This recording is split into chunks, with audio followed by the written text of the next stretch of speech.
In this session, we discuss political and election disinformation. By the end of this session, you will be able to explain what political and electoral disinformation are, describe how political and election disinformation looks like, understand ways to fact-check electoral opinion polls.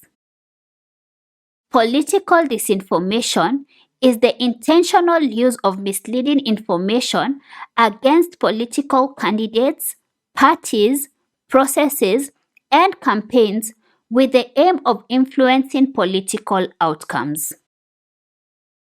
Electoral disinformation, also called election disinformation, is the deliberate distribution of false information about electoral processes such as voting, civic education, political candidates and parties, electoral bodies, the judiciary, the executive and the police, military forces, and their role in the electoral cycle. So, what does political and election disinformation look like? The first is propaganda. Competing political interests are a breeding ground for propaganda and smear campaigns.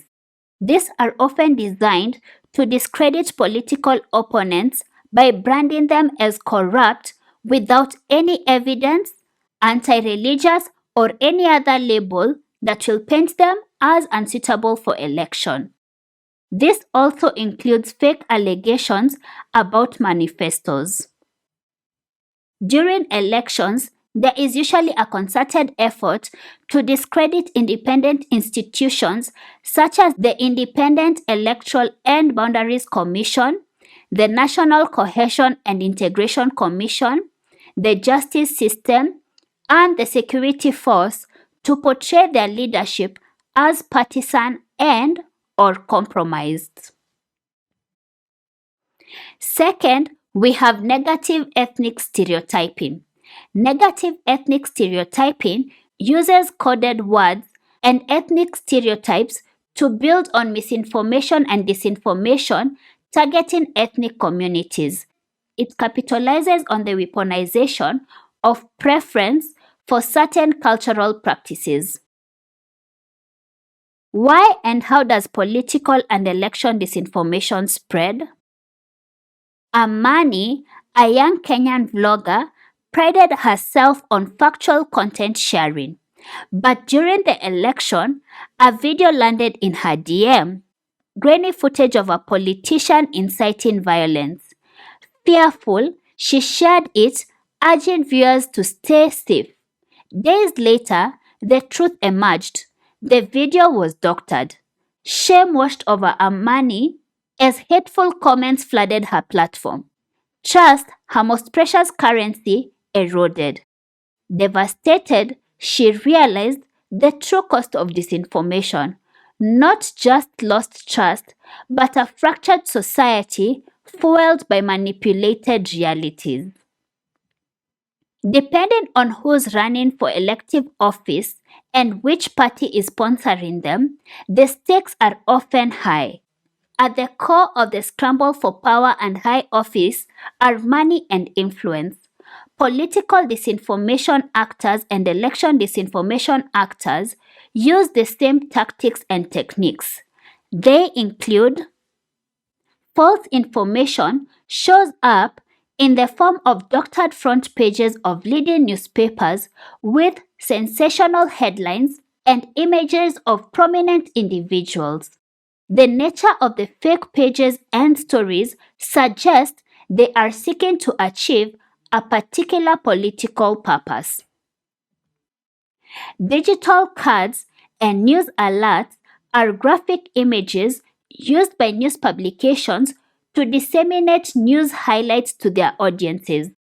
Fabricated digital cards that imitate media branding have been used to disseminate falsehood, sometimes quoting public figures and other times spreading propaganda or inciting ethnic division or potentially polarizing citizens and edging them towards violence.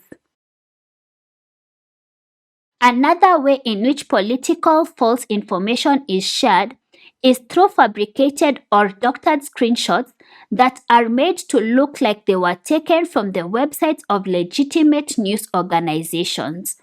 While the stories have no basis in facts, the fact that they seem to have been published by legitimate sources contributes to their believability and therefore virality. Many charts and graphs on social media are designed to appear like results of polls conducted by legitimate survey companies and seek to shape the online discussion about the supposed ranking of political candidates. Polling organizations routinely have to disown posts attributed to them. Certain pieces of false information resurface during every election cycle. Some of this false information have previously been debunked, and a simple search will show debunks that have been done by previous fact-checking organizations. Take this photo for example, posted by the DCI following the chaos and violence during anti-government protests, aka Maandamano, in 2023, turned out to be a false account. A reverse image search revealed that an image of the protester hurling a stone was first published by the Financial Times on January 10, 2018. Some political candidates and other independent actors take advantage of the public thirst for information and set up parallel tallying centers from where they publish fabricated or misleading results, declaring a winner ahead of the official declaration of results by the Electoral Commission. Some candidates use this as a strategy to lay grounds for rejecting election results. Bad actors use bot accounts and keyboard warriors to amplify disinformation. The content is pushed and amplified in an artificial way to reach a wider audience and to make the disinformation content easily believable rather than allowing it to spread organically through normal sharing on social media. Let us discuss electoral opinion polls. Opinion polls are popular tools for gauging public sentiment about specific topics and candidates. They are used by political parties, medias, and independent organizations alike. They can be used for helping to build consensus and understanding what the public cares about. They can also be misused to reaffirm political power and to gain an advantage over rivals. Here are a few tips to vet electoral opinion polls in Kenya. Look for the methodology used in the poll, including the sample size, sampling method, and margin of error. Check the wording of the questions asked in the opinion poll to see if they are biased or leading. Verify that the poll was conducted by a reputable organization or polling firm. Check if the poll was conducted in a specific region or demographic group and if it can be generalized to the entire population. Determine if the poll is based on likely voters or registered voters, as this can affect the results.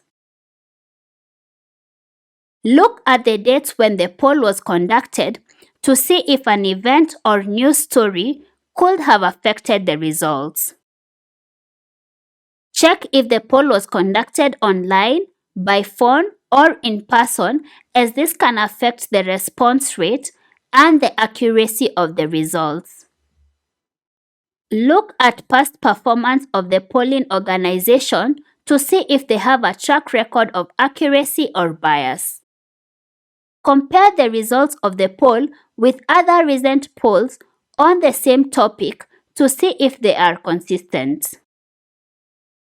Consider the context and potential biases of the news outlet reporting the poll results. In the next session, We'll look at gendered disinformation.